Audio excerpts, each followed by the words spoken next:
오늘 읽은 본문을 유진 피터슨이 쓴 현대인의 언어로 새롭게 성경을 쓴 책이 있습니다. 메시지라는 책인데요. 그 책을 가지고 다시 한번 본문을 읽어드리겠습니다. 한번 잘 들어보십시오. 이사야 1장 2절로 9절 말씀입니다. 하늘아 땅아 너희 배심원들아 하나님의 진술에 귀를 기울여라. 내게 자식들이 있다. 애지중지 키운 자식들이다. 그런데 그들이 내게 등을 돌렸다. 소도 제 주인을 알아보고 노새도 제게 먹이주는 손을 알아보는 법이건만 이스라엘은 그렇지 못하다. 내 백성은 도무지 알지 못한다. 아, 이 무슨 꼴인가. 죄에 눌려 비틀비틀하며 하나님의 길에서 단선한 낙오자들, 사악한 무례배, 야만스런 패거리다. 내 백성이 저희의 하나님인 나를 떠났고 이스라엘의 거룩한 이인 내게 등을 돌렸다. 뒤로 돌아보지 않고 떠나가 버렸다. 한사코 고집부리는 너희, 내가 무엇을 할 수 있겠느냐. 자기 머리로 계속 벽을 들이받고 온몸으로 나를 거스르는 너희, 머리끝에서 발끝까지 어디 성한 곳 하나 없다. 온몸이 상처와 멍, 고름 흐르는 종기로 뒤덮였는데 치료도 받지 못하고 씻지도 못하고 붕대도 감지 못했다. 너희 땅은 황폐해졌고 너희 성읍들은 불타버렸다. 온 땅이 너희 눈앞에서 이방인들에게 짓밟혀 미개인들에게 결단나 버렸다. 딸 시온이 버림을 받았다. 막다른 골목에 다 쓰러져가는 폐가처럼 인적 없는 곳에 초라한 판잣집처럼 지들도 다 떠난 침몰하는 배처럼 되고 말았다. 만군의 하나님께서 얼마라도 생존자들을 남겨두시지 않았더라면 우리는 그야말로 소돔처럼 폐허가 되고 고모라처럼 망했을 것이다. 아멘. 물론 우리가 보고 있는 개역 개정 성경도 이해가 되지만 방금 읽은 이 메시지라는 새로운 번역의 성경을 읽어보면 더 실감납니다. 이사야가 뭘 말하고 있는지를 우리가 이 본문을 읽으면서 이해가 가능합니다. 오늘 이사야 강의 두 번째 시간입니다. 선지자 중에 선지자, 그렇게 별명이 붙었습니다. 선지자 중에 선지자고 선지자의 왕인 이사야가 오늘 외칩니다. 특별히 그는 종교적으로 정치적으로 격변기에 활동을 했던 선지자입니다. 하나님의 백성으로 부름받은 이스라엘 백성들이 하나님 앞에서 거룩한 삶을 살지 못하고 하나님의 언약을 저버리고 변질된 삶을 살아가고 있는 것을 지적하고 있습니다. 그리고 그 거역하는 삶을 살아가는 자에게 하나님의 심판이 임하는 것은 당연하다라고 그는 외칩니다. 그래서 오늘 설교 제목을 하나님의 탄식이라고 정했습니다. 하나님이 우리를 바라보며 탄식하고 있다는 것입니다. 하나님이 우리를 바라보며 한숨을 푹푹 내쉬고 있다는 것입니다. 요즘 우리들이 가만히 살아가는 걸 보게 되면 나도 모르는 사이에 한숨 쉬어질 때가 많습니다. 가끔 집사람하고 이렇게 있다가 보면 집사람이 한숨을 푹 내쉬더라고요. 그런데 나도 모르게 나도 또 한숨을 푹 내쉴 때가 있어요. 우리네 삶의 환경이 지금 이렇게 한숨을 내쉬고 탄식할 수밖에 없는 그런 여건이다라고 생각해 봅니다. 그러나 이 하나님은 오늘 이사야서를 통해서 택한 백성이라고 하는 이스라엘 백성들을 바라보면서 탄식하고 있습니다. 오늘 이사야는 이 본문 속에서 하나님을 재판장의 모습으로 표현을 합니다. 그리고 피고는 당연히 유다 백성들이죠. 배심원이 있는데 배심원이 하늘과 땅이 배심원입니다. 하늘이여 들으라, 땅이여 귀를 기울여라. 배심원들이 하늘이고 땅이라는 거예요. 이스라엘과 유다가 타락하고 범죄하고 쓰러지고 넘어지는 모습을 하늘이 정인이고 땅이 정인이라는 거예요. 이렇게 재판장으로서의 하나님의 모습을 표현하고 있는 이유는 이제 곧 다가올 이스라엘과 유다를 향한 하나님의 징계, 하나님의 진노를 공식화하는 겁니다.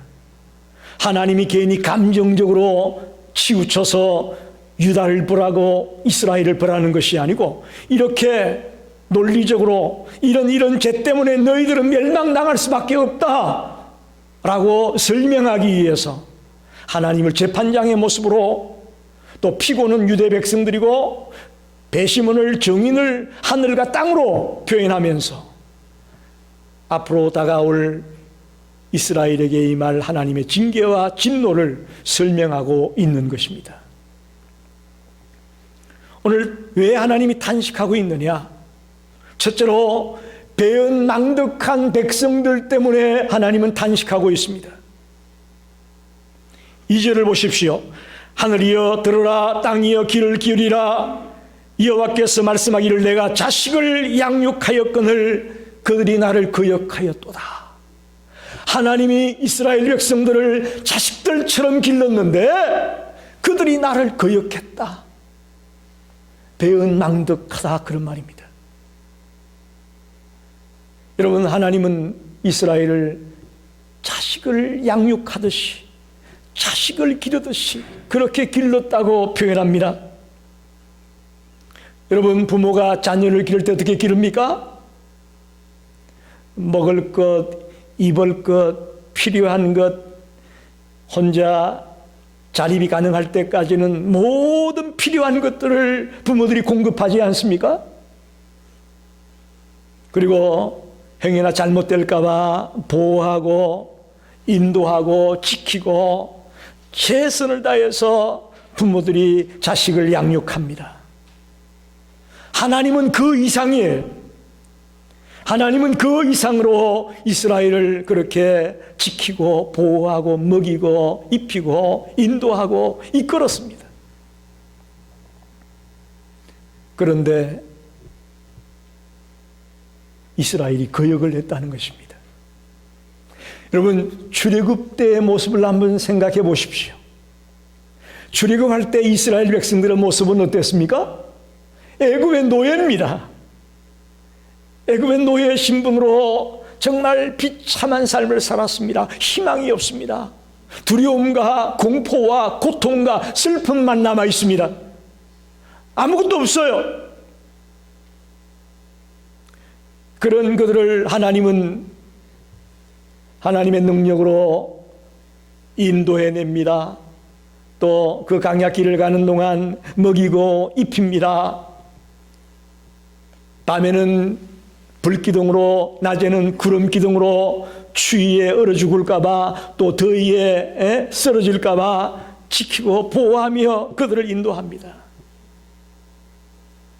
그들이 가나안 땅을 가는데 그 갈 길을 친히 앞에서 이끌어줍니다. 그리고는 급기야 약속한 가나안 땅에 당도하게 합니다. 그리고 그 땅에서 살 수 있도록 모든 것을 준비해 주십니다. 하나님이 이렇게까지 이스라엘을 보호하고 지키고 인도하고 양육했는데, 그러면 이스라엘 백성은 하나님에게 어떻게 해야 될까요? 하나님을 어떻게 해야 되겠어요? 하나님께 감사하고 하나님을 사랑하고 하나님을 존경하고 하나님을 경외하고 하나님의 이름을 더 높이는 삶을 살아야 되는 것이 마땅하지 않나요? 이건 삼척 동자라도 알 수 있는 거 아닙니까? 이렇게까지 자기들을 양육하며 길러준 그 하나님 앞에 당연히 사랑하며 감사하며 영광을 돌리며 그분의 이름을 높여드리는, 또 그분의 말씀에 순종하는 삶을 살아가는 것이 당연지사인데, 오늘 본문에 보니까 이스라엘은 거역했다고 되어 있습니다. 오늘 본문을 좀 더 자세히 읽어보면 거역한 정도가 아닙니다. 나를 거역했고, 나를 알지 못하고, 나를 깨닫지 못하고, 또 나를 버렸고 나에게 등을 돌렸다. 2절에서 9절까지를 자세히 읽어보면 이런 말씀들이 나옵니다. 하나님을 버렸답니다. 하나님께 등을 돌렸답니다. 무슨 얘기예요? 하나님을 배신하고 하나님을 부인합니다. 자기를 먹이고 입히고 길러주었던 그 하나님을 배신하고 부인한다는 것입니다.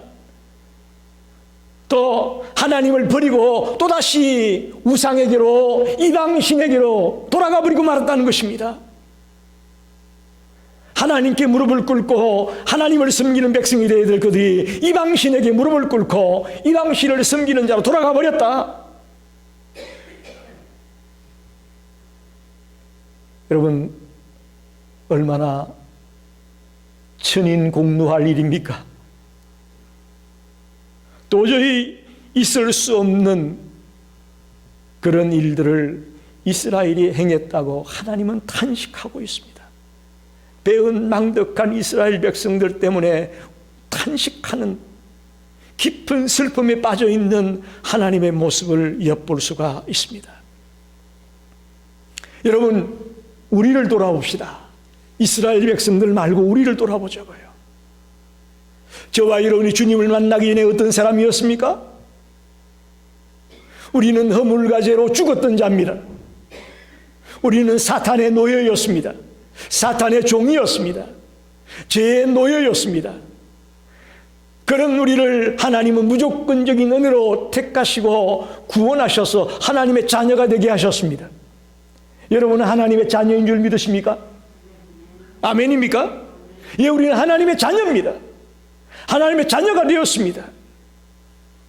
더 나아가 자녀가 된 뒤에 끝나는 것이 아니고 우리를 바른 길로 인도하고 우리를 의롭게 살게 인도하고 때때로 우리에게 먹이고 입히고 기르시며 지금도 우리를 보호하고 있는 하나님을 믿습니다. 그저 택해서 구원받은 것으로 끝나는 것이 아니고요, 지금도 끊임없이 우리를 바라보며 섭리하고 있고 인도하고 있는 하나님이십니다. 그런데 그 하나님 앞에 과연 우리는 지금 어떤 모습입니까? 그분을 거역하고 그분에게 등을 돌리고 그분을 알지 못하고 그분을 깨닫지 못하고 내 멋대로 살고 있지는 않습니까? 주님의 은혜를 망각한 채 살아가는 우리를 보고 하나님은 탄식하고 있지 않을까요? 이스라엘 백성들만 보고 아이고 못났다 할 게 아니고 바로 저와 여러분이 행여나 이런 자일 수 있다는 것을 이 아침에 도전받기를 바랍니다. 하나님이 나를 보며 탄식하지는 않을까? 라고 내 자신을 돌아볼 수 있는 성도들이 되시기를 부탁드립니다. 하나님의 은혜를 잊지 아니하고 하나님께 감사하며 하나님의 말씀에 순종하며 하나님의 뜻대로 살아가려고 몸부림치는 자가 된다면 하나님 기뻐하실 줄로 믿습니다. 하나님 탄식하지 아니하고 환하게 웃으실 줄 믿습니다. 하나님이 우리를 바라보고 환하게 웃는 순간이 오기를 원합니다. 탄식만 하지 마시고 우리를 볼 때마다 기뻐하시고 환하게 웃으시는 그 하나님을 볼 수 있기를 소원합니다. 두 번째는 짐승들보다 못한 백성들을 보고 탄식하고 있습니다. 참 이런 표현 성경에서 쉽지 않아요. 사람을 짐승들보다도 못하다고 표현하고 있습니다. 3절을 보세요. 소는 그 임자를 알고 나귀는 그 주인의 구유를 알건만은 이스라엘은 알지 못하고 나의 백성은 깨닫지 못하는도다. 그렇게 말합니다. 소와 나귀를 예를 들어서 하나님은 지금 탄식하고 있습니다. 소나 나귀도요, 주인을 알아본다는 거예요. 저는 소를 기르는 동네에서 개척교회를 시작을 했던 적이 있습니다. 온 동네 주민들이 다 집 앞마당에다가 소를 길렀어요. 그래서 그 우유를 서울 우유에다가 그 차가 와요. 매일 와서 우유를 가지고 가죠. 그 소들이요, 주인 말을 잘 들어요. 그런데 낯선 사람이 오게 되면요, 뿔로 받아요. 뿔로 받기도 하고요, 뒷발로 들고 차기도 하고요. 그러나 주인에게는 어쩌게 이렇게 말을 잘 듣는지 슬슬 기더라고요. 아주 적절한 표현이에요. 소나 나귀도 주인을 알아보는데 이스라엘은 알지를 못한다. 여러분, 짐승은 이성이 없습니다. 그런데도 불구하고 자기에게 먹이를 주는 자기 주인에게는 순종하고 말을 잘 듣는 그런 아주 착한 짐승이 되고 맙니다. 그런데 짐승보다도 우월한 인간이 자기의 주인이신 하나님을 알지 못하고 깨닫지 못하고 거역한다는 것이죠. 물론 죄로 인해 타락하고 주님을 알지 못하는 불신앙의 사람들이 이렇게 하는 거야 어떻게 하겠어요? 그들은 하나님의 존재를 인정하지 않습니다. 하나님을 아버지로 구세주로 믿지는 못합니다. 그런 자들이 짐승들보다 못한 행동을 하는 것이야 이해가 되지만, 적어도 하나님의 택한 백성이고 하나님의 은혜와 사랑으로 여기까지 달려왔고 이제 이렇게 가나안 땅에서 정착해서 살게 된 이스라엘 백성들조차도 주인을 몰라봤다는 거예요. 하나님을 알지 못했다는 거예요. 하나님을 깨닫지 못하고 있다는 거예요.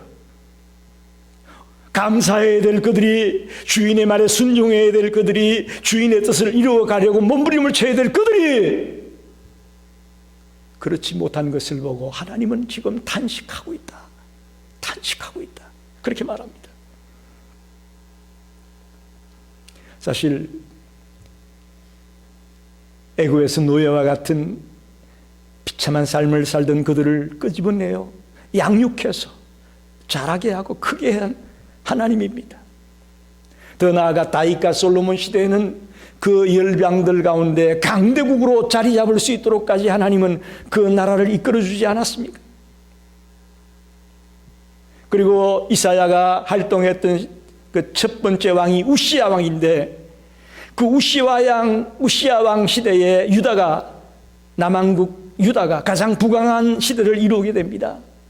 애굽 시대 때나 애굽의 노예 때나 또 다윗과 솔로몬의 시대 때나 우시야 시대 때에 이 하나님의 양육하심과 하나님이 자라게 해주지 않았다면, 길러주지 않았다면 도저히 이스라엘이 있을 수 없었다는 거예요. 그런 그들이라면 당연히 어떻게 해야 됩니까? 하나님의 은혜를 잊지 아니하고 순종하며 감사하며 영광을 돌리며 찬양하며 달려가야 마땅할 그들이, 주인을 알아봐야 될 그들이 주인을 여전히 몰라보고 있다고 탄식하는 것이죠. 지금 하나님의 마음은 깊은 슬픔에 잠겨 있습니다. 하나님이 이스라엘 백성들을 미워해서 때리고 징계하는 것이 아닙니다. 그들을 너무너무 사랑하기 때문에, 그들이 깨닫고 돌아오기를 원하기 때문에 이렇게 하시는 것이죠. 주인을 인정하지 아니하고 주인을 거부하는 것은 죄입니다. 타락입니다. 하나님의 백성들이 하나님의 음성을 듣기 싫어하고 하나님의 음성을 인정하지 않는다면 우리는 타락한 자요, 죄에 빠진 자라고 말할 수 있습니다. 이건 하나님이 기뻐하는 삶이 아닙니다. 미물에 불과한 짐승들도 주인은 알아보던데 우월하다고 하는 우리 인간들이 하나님을 알아보지 못하고 있다면 하나님은 탄식할 수밖에 없지요. 우리 모든 성도들에게 당부합니다. 저와 여러분이 하나님을 나의 주인으로 인정할 수 있기를 바랍니다. 그렇게 고백하는 자가 되기 원합니다. 그렇게 시인하고 살아가는 자가 되기를 원합니다. 그런 자가 하나님이 기뻐하는 자고 하나님이 인정하는 자가 될 수 있음을 믿습니다. 마지막 세 번째는 징계를 받으면서도 회개하고 돌아올 줄을 모르는 그들을 바라보며 탄식하고 있습니다.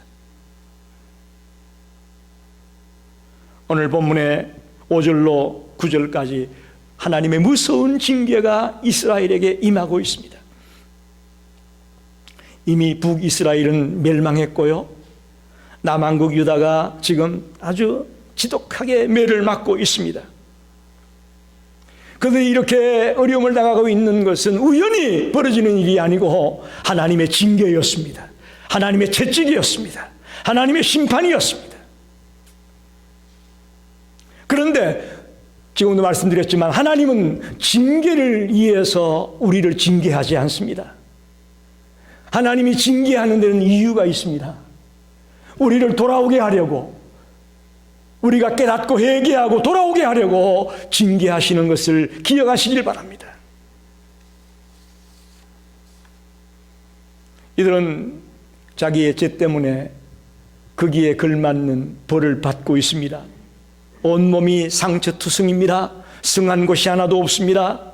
그런데도 여전히 정신을 차리지 못하고 있다고 오늘 말하지 않습니까?